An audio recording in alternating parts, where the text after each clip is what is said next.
दुनिया में लगभग 230 करोड़ ईसाई, 200 करोड़ मुस्लिम, 110 करोड़ हिंदू, 50 करोड़ बौद्ध और 1.5 करोड़ यहूदी हैं। और कुल मिलाकर ऐसे 4300 धर्म हैं।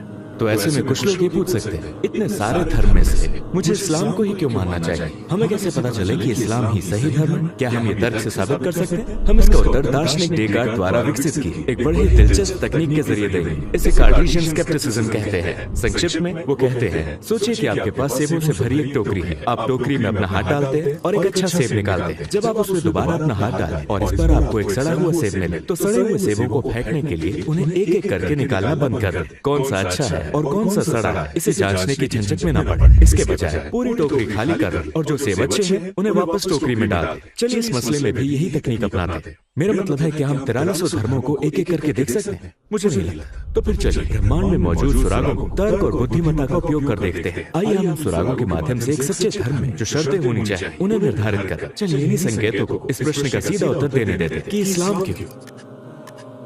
अब जब आप एक इमारत खड़ी करते हैं तो सबसे पहले उसकी नींव डालते हैं, है ना?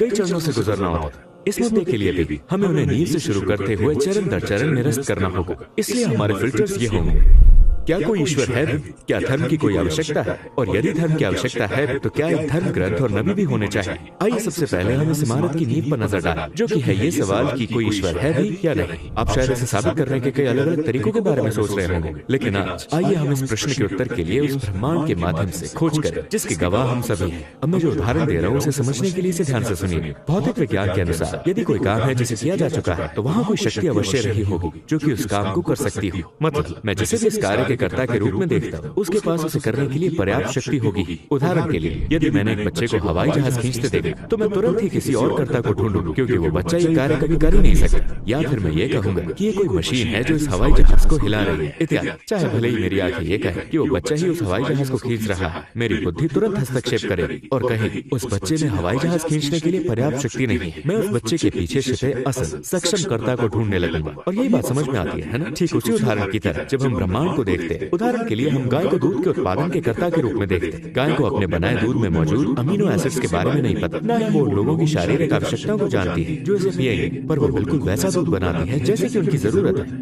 इसके अलावा ये दूध का उत्पादन कुछ ऐसा खाकर करती है जो कि सबसे व्यर्थ लगता है, घास। जब हम दूसरी तरफ नजर डालते हैं तो हम जहरीली मधुमक्खियों को सबसे मीठे शहद बनाने के कार्य के कर्ता के रूप में देखते हैं। इसे बनाते समय मधुमक्खियों को शहद में मौजूद मिनरल्स का पता नहीं होता, या मधुमक्खी का शरीर, उसकी कोशिका जो लोग इस शहद को खाएंगे उनके शरीर की आवश्यकता को नहीं जानती, पर वो शहद बनाती है जो कि लोगों के लिए उपचार का साधन भी हो सकता है। हम दूसरी ओर मुड़कर देखते हैं और हम पेड़ों को रसीले, मीठे, रंग बिरंगे फलों को एक सूखी हुई नीरस काली सी मिट्टी से बनाते हुए कर्ता के रूप में देखते हैं। पर इस पेड़ का बीज उस स्वाद को नहीं जानता जिसका आनंद मैं लूंगा। ये नहीं जानता कि मेरी नाक को कौन सी खुशबू पसंद आएगी। ये नहीं जानता कि मेरी आंखें क्या देखना पसंद करती हैं। ये नहीं जानता कि मेरे शरीर की क्या आवश्यकताएं हैं, जबकि ये सिर्फ एक साधारण बीज था जिसमें कोई स्वाद या खुशबू नहीं था। इसी में से सैकड़ों फल उगाते हैं जिनमें मेरी जबान के अनुसार स्वाद, मेरी नाक को भाने वाली खुशबू, मेरी आंखों को लुभाने वाली सुंदरता और मेरे शरीर के लिए अनेक फायदे हैं। ठीक इसी पल में मेरी बुद्धि तुरंत हस्तक्षेप करती है और मुझे बताती है कि वो सभी कर्ता जिन्हें देखकर लगता है कि वो ये सब कर रहे हैं, उनमें ये सब करने योग्य आवश्यक कौशल है ही नहीं। मेरा मतलब है ये बड़ा दिलचस्प है। कुछ चीजें किसी और को कुछ ऐसा दे रही है जो उनके पास है ही नहीं, पर सामान्यतः ये असंभव है। आइए इसे एक ऐसे उदाहरण से समझते हैं। मान लीजिए मेरे हाथ में मौजूद ये कपड़ा एक पर्दा है और आपको मेरा हाथ नहीं दिख रहा। ये पर्दा एक कलम उठाता है और एक कविता लिखता है, तस्वीरें बनाता है। सब यही कहेंगे कि जाहिर है ये कलम इस कपड़े द्वारा हिलाई जा रही है, लेकिन तर्कसंगत बात तो यही होगी कि सोचा जाए कि उस कपड़े के पीछे, उस स्पष्ट कारण के पीछे एक शक्ति है। ठीक वैसे जैसे कि इस उदाहरण में है, सभी कार्य जिनका हमने विवरण दिया वो एक विधाता को दर्शाते हैं जो पर्दे के पीछे से इन सभी को नियंत्रित करता है। यदि हम इन उदाहरणों को पूरी तरह से समझने में सक्षम है तो फिर हम अपने मन की आंखों से ये देख सकते हैं कि एक विधाता है, कोई ऐसा जो हमें जानता है, जो पर्दे के पीछे से काम करता है और हमारी आवश्यकताओं के अनुसार इन सभी कार्यों को करता है। अब यदि पहला फिल्टर हो चुका है तो धर्म जैसे कि बौद्ध, जैन और दार्शनिक आस्था जैसे कि नास्तिकता, अनीश्वरवाद, प्रकृतिवाद और संशयवाद खारिज हो जाते हैं, क्योंकि एक विधाता तो अवश्य ही होना चाहिए, चाहे आप उसे जिस भी नाम से पुकारें। अब चलिए हमारे दूसरे फिल्टर की ओर बढ़ते हैं। यहाँ हम तर्क विज्ञान द्वारा दी गई तुलना पद्धति का प्रयोग करने वाले। इसे मैं इस तरह से समझाता हूँ। जब हम अपने आसपास देखते हैं तो आगे बताया जाने वाला नियम हमेशा और हर जगह स्थिर रहता है। अगर हमारे सामने कोई रचना या उत्पाद है तो इसे बनाने वाला व्यक्ति इसे सबसे अच्छी तरह जानता है। साथ ही इसके बारे में जब भी कोई बात करेगा तो सबसे पहला व्यक्ति जिसे इस पर बोलने का अधिकार होगा वो वही होगा जिसने इसे बनाया है। उदाहरण के लिए जब मैं एक फोन खरीदता हूँ तो उसके साथ एक यूजर मैनुअल मिलती है, सही। इसे देखकर एक तरह से निर्माण करने वाली कंपनी मुझसे कहती है हमने ये फोन बनाया है। फिर तर्क के मुताबिक हम इसे सबसे अच्छी तरह जानते हैं, इसके छोटे से छोटे विवरण और ये मैनुअल देकर हम इस तथ्य को प्रदर्शित कर रहे हैं। ये बात साधारण उत्पादों में भी होती है। फिर हमारा दिमाग ये प्रश्न पूछता है जब साधारण चीजों के लिए भी यूजर मैनुअल होते हैं तो क्या ये संभव है कि इस ब्रह्मांड के बनाने वाले ने जिसने पूरी मानवता को बनाया और उन्हें इस दुनिया में भेजा, उनके मार्गदर्शन के लिए कोई यूजर मैनुअल ही न भेजा? मानव इतिहास के दौरान संपूर्ण मानवता ने हमेशा ये प्रश्न किए हैं, कौन हूँ मैं कहाँ से आया हूँ, मैं कहाँ जा रहा हूँ, इस जीवन में मेरा उद्देश्य क्या है? क्या ये संभव है कि सृजनकर्ता मुझे ऐसी बुद्धि दे ताकि मैं ये प्रश्न पूछ सकूं, लेकिन मुझे ऐसा कोई संदेश न दे जिसमें इन प्रश्नों का उत्तर हो? निश्चय ही वो हमें अज्ञान में भटकने के लिए नहीं छोड़ देगा। वो हमसे बातचीत करेगा, हमें सूचित करेगा कि वो क्या चाहता है और कोई गाइड बुक भेजेगा जो हमारा मार्गदर्शन करे। फिर हम समझते हैं कि जिस धर्म को हम ढूंढ रहे हैं वो किसी किताब पर ही आधारित होनी चाहिए, उसमें कोई गाइड होना चाहिए, एक मैनुअल। और दूसरे फिल्टर के साथ ही हम ऐसे धर्म जैसे कि शिंतोवाद या ऐसी धारणाएं जैसे स्टोइसिज्म, पंथवाद और निरर्थकवाद को खारिज कर देते। तो यदि मैं आपसे ऐसा प्रश्न पूछूं कि क्या आपको लगता है कि सिर्फ किताब ही काफी है? किताबें तो हमें स्कूल में भी मिलती है, पर क्या वो काफी होती है? उस किताब को पढ़ाने के लिए आपको एक शिक्षक की भी तो आवश्यकता होती है ना। सच तो ये है, हमें एक ऐसे शिक्षक की आवश्यकता होती है जो न सिर्फ उस किताब को पढ़ाए बल्कि कक्षा में छात्रों को एकत्रित करे और उनका ध्यान किताब की ओर आकर्षित करे, चाहे भले ही वहाँ कुछ ऐसे छात्र हों जो सुनना ही ना चाहते हो, कम हो या ज्यादा। इस समानता से मेरा क्या मतलब है वो आप समझ चुके हो। ठीक वैसे जैसे एक शिक्षक जो उदाहरण और कहानियों के जरिए किताब को समझाता है, जो कक्षा में एक व्यवस्था स्थापित करता है, जिस धर्म को हम ढूंढ रहे हैं उसमें भी आवश्यकता है एक प्रशिक्षक नेता की, एक पैगंबर की। हम ऐसे भी समझ सकते हैं हर क्षेत्र में कुछ सैद्धांतिक ज्ञान होते हैं और उसी का प्रायोगिक इस्तेमाल भी होता है। किताब में लिखे पाठ सैद्धांतिक ज्ञान है, इसलिए किसी ऐसे व्यक्ति की आवश्यकता है जो ये दिखा सके कि इसे वास्तविक जीवन की परिस्थितियों में कैसे लागू किया जा सकता है। जब कोई व्यक्ति पूछता है कि मैं अपने जीवन के उद्देश्य के अनुरूप कैसे जी सकता हूँ, मेरे जीवन के मैनुअल के अनुसार, उसे एक आदर्श व्यक्ति का पालन करने की आवश्यकता होगी जो ये दिखाए कि इसे कैसे किया जाए ताकि वो भी इसे स्वयं कर सके। तो यदि हम अपने शिक्षक वाले उदाहरण पर वापस आ जाए तो केवल गणित के सिद्धांतों को जान लेना काफी नहीं है, ये देखना और सीखना भी आवश्यक है कि उनका उपयोग और प्रयोग कैसे किया जाता है। क्या आपको नहीं लगता कि किसी नेता की भूमिका में एक पैगंबर का होना अधिक सार्थक होगा? सच तो यह है कि इसके उदाहरण पशु साम्राज्य में भी पाए जाते हैं। उदाहरण के लिए जब आप एक मधुमक्खी का छत्ता देखते हैं, आप एक कॉलोनी देखते हैं जो बतौर समुदाय रहती है और एक समान उद्देश्य को पूरा करती है। एक रानी मधुमक्खी को समाज का लीडर नियुक्त किया जाता है। या यदि आप चींटियों की कॉलोनी पर नजर डालें जो एक समान उद्देश्य को पूरा करती है, तो आप वहाँ भी एक रानी चींटी को बतौर लीडर पाएंगे। क्या ये संभव है कि अल्लाह जो इन समूहों को भी बिना लीडर, बिना मार्गदर्शक के नहीं छोड़ते, वो मानव जाति को मार्गदर्शक के बिना यूं ही छोड़ते? हम मानव जाति की बात कर रहे हैं, सबसे बहुमूल्य प्राणी जो चींटियों और मधुमक्खियों से कहीं ज्यादा कीमती है। अल्लाह ने मनुष्य की छोटी सी जबान के लिए सैकड़ों तरह के स्वाद बना दिए। क्या ये संभव है कि वो मानवता को बिना किसी उद्देश्य के यूं ही भटकने के लिए छोड़ दे? क्या ये संभव है कि वो उनके मार्गदर्शन के लिए किसी पैगंबर को न भेजे? यदि हमने इस उदाहरण को पूरी तरह से समझ लिया है तो इस तीसरे फिल्टर के माध्यम से हमने उन धर्मों को भी खारिज कर दिया है जो किसी भी पैगंबर पर विश्वास नहीं करते, जैसे हिंदू धर्म, क्याउडेइज्म और ड्रूज आस्था। मैं ये भी बता दूं कि जिस धर्म की हम तलाश कर रहे हैं उसमें पैगंबरों के चमत्कारों का भी जिक्र होना चाहिए। हमने शुरुआत में कहा था कि दुनिया में 4300 धर्म हैं। जब हम इन 3 मानदंडों को लागू करते हैं और सभी धर्मों और दार्शनिक धारणाओं को छानते हैं जिनकी जड़ों तक हम पहुंच सकते हैं, हमारे पास केवल 3 धर्म बचते हैं, ईसाई धर्म, यहूदी धर्म और इस्लाम। इन सभी में एक सृजनकर्ता की, एक किताब की और पैगंबर की अवधारणा है। अब मैं चाहता हूँ कि आप इस पर ध्यान दें। ये तथ्य कि ये तीनों धर्म इन सभी फिल्टरों से गुजर चुके हैं, ये दर्शाता है कि उनकी नींव सत्य पर आधारित है। जब हम यहूदी धर्म को देखते हैं, हम देखते हैं कि मुख्य व्यक्ति मूसा है और ईसाई धर्म में मुख्य व्यक्ति यीशु है। उन सब पर शांति हो। हालांकि इन 2 महान पैगंबरों की शिक्षाएं इन 2 धर्मों में अब विकृत हो चुकी हैं, परंतु जो वो प्रारंभ में लेकर आए थे वो सत्य ही था। इन दोनों धर्म की समान विशेषता ये है कि ये दोनों ही पैगंबर मोहम्मद सल्लल्लाहु अलैहि वसल्लम को बतौर सच्चा पैगंबर स्वीकार नहीं करते। मगर इस्लाम कहता है कि पैगंबर मोहम्मद सल्लल्लाहु अलैहि वसल्लम अल्लाह के अंतिम पैगंबर है और यीशु तथा मूसा भी उन्हीं के पैगंबर थे।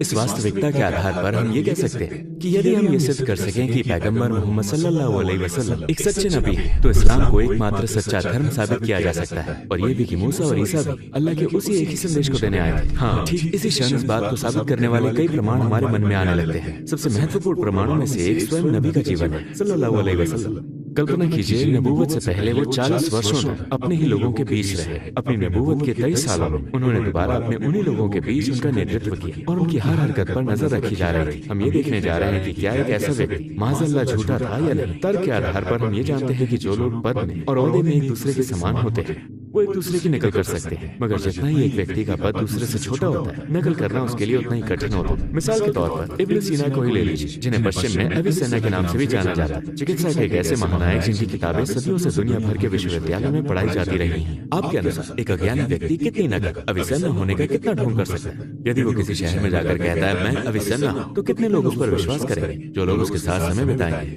कुछ ही समय बाद वो उसकी चाल और व्यवहार से समझ जाएंगे कि वो झूठा है ना? एक धोखेबाज गरीब व्यक्ति किसी सुल्तान की नकल नहीं कर सकता। थोड़े समय में उसकी हर चीज चीख चीख कर बताने लगेगी कि वो एक ढोंगी है। चलिए मान लेते हैं कि उसने उनकी नकल कर ली, लेकिन वो कब तक लोगों को धोखा दे सकता है? थोड़ी देर बाद उसका झूठ किसी न किसी तरह सामने आ ही जाएगा। क्या हमें इस तुलनात्मक तर्क को नबी मोहम्मद सल्लल्लाहु अलैहि वसल्लम पर लागू करना चाहिए? वो जो धर्म लेकर आए वो उनके बारे में ये कहता है, ये वो व्यक्ति हैं जिन्हें अल्लाह ने अनगिनत लोगों में से एक चुनकर एक नबी बनाया है। अल्लाह के आखिरी नबी जिन्हें पूरी मानव जाति के लिए भेजा गया है, सभी लोगों में सर्वश्रेष्ठ और सबसे नैतिक है। अब यहाँ पर दो संभावनाएं हैं, या तो ऐसा सच में है या माज़अल्लाह वो झूठे है। लेकिन आपको याद होना चाहिए कि जो व्यक्ति उन्हें झूठा घोषित करता है वो उन्हें कोई साधारण झूठा नहीं मान सकता। आपको इन्हें इतिहास का सबसे बड़ा झूठा मानना पड़ेगा, क्योंकि उन्होंने इतने उच्च पद पर होने के बारे में झूठ बोला था। आपको उन्हें किसी ऐसे व्यक्ति के रूप में स्वीकार करना पड़ेगा जो ईश्वर को नहीं मानता, नहीं डरता कि वो उसे सजा दे सकते हैं, और जो अल्लाह के नाम पर झूठ बोलता है। चलिए मान लेते हैं कि उन्होंने ऐसा किया था। क्या वो 23 वर्षों तक इसे निभा सकते थे? कुछ लोग शायद ऐसे हों जो सोचते हो कि नबी सल्लल्लाहु अलैहि वसल्लम केवल कुछ ही लोगों के संपर्क में थे, लेकिन ऐसा बिल्कुल भी नहीं था। उनके नबूवत के जीवन काल में जो उनके आसपास थे हजारों लोग, उन्होंने एक एक करके उनके हर पहलू का निरीक्षण किया। हम जानते हैं कि वो किस हाथ से खाना खाते थे, कहीं प्रवेश करते समय वो कौन सा पांव पहले रखते थे, यहाँ तक कि वो नाखून किस क्रम में काटते थे।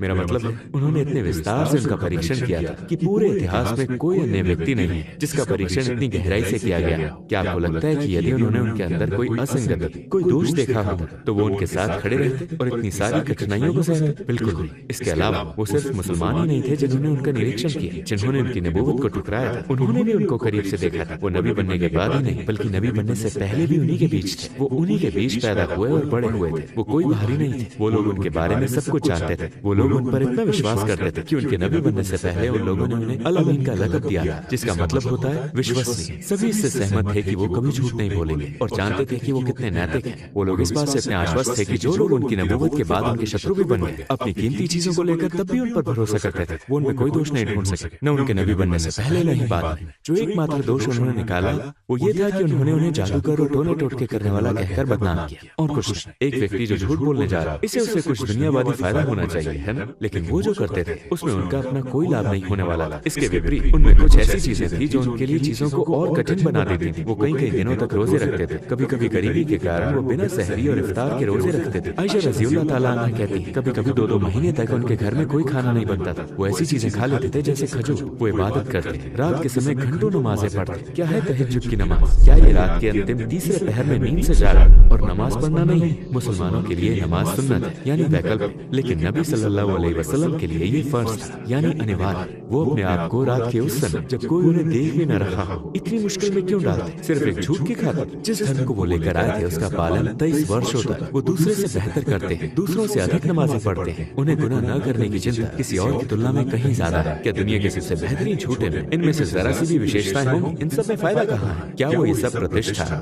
धन और औरतों के लिए कर रहे हैं? ये सब तो उन्हें विरोधी पक्ष की ओर से पेश किए गए थे, और उनका जवाब हमेशा वही होता था, यदि तुम मेरे दाएं हाथ में सूरज और मेरे बाएं हाथ में चांद भी रख दो तब भी मैं इस उद्देश्य को नहीं छोड़ूंगा। इसलिए वो कहते हैं, मेरा संघर्ष सांसारिक लाभ के लिए नहीं, यदि तुम मुझे केवल वही सब नहीं बल्कि पूरी दुनिया, यहाँ तक कि चांद और सूरज भी दे देते फिर भी मैं हार नहीं मानता। उन्हें पूरे जीवन जान से मारने की धमकियां मिली, उन पर बार बार हत्या के प्रयास हुए जो कि विफल रहे। उनमें से कोई सफल नहीं हुआ और उन्होंने सल्लल्लाहु अलैहि वसल्लम अपने बिस्तर पर दम तोड़ा। वो इन सब का सामना क्यों करते? एक झूठ के लिए वो पत्थरबाजी, गालियां और अपमान क्यों सहते रहे? उनके नबी होने के प्रमाण के रूप में कई बातें गिनाई जा सकती हैं, पर इन सबसे महत्वपूर्ण उनका अपना जीवन, उनका आचरण, उनकी नबूवत को साबित करने के लिए काफी है। जैसे कि हमने शुरुआत में कहा, वो या तो सच बोल रहे थे या फिर माज़अल्लाह वो झूठे थे। अगर हमसे पूछा जाए क्या ऐसा व्यक्ति झूठा है या वो जो इस व्यक्ति को झूठा कहता है वही असली झूठा है, क्या आपको लगता है कि इस प्रश्न का उत्तर देने की कोई आवश्यकता भी होगी? जब हम इन सभी चीजों का विश्लेषण करते हैं तो हम उस सच तक पहुंच जाते हैं जिसे हम जीवन भर खोजते रहे हैं। वो ये है कि हम जिस सृजनकर्ता को ढूंढ रहे हैं वो अल्लाह सुब्हानहू व तआला है। जिस किताब को हम ढूंढ रहे हैं वो कुरान है, और जिस नबी की हमें तलाश है वो नबी मोहम्मद सल्लल्लाहु अलैहि वसल्लम है। याद है हमने शुरुआत में क्या पूछा था? 4300 धर्म में से इस्लाम ही क्यों? इसलिए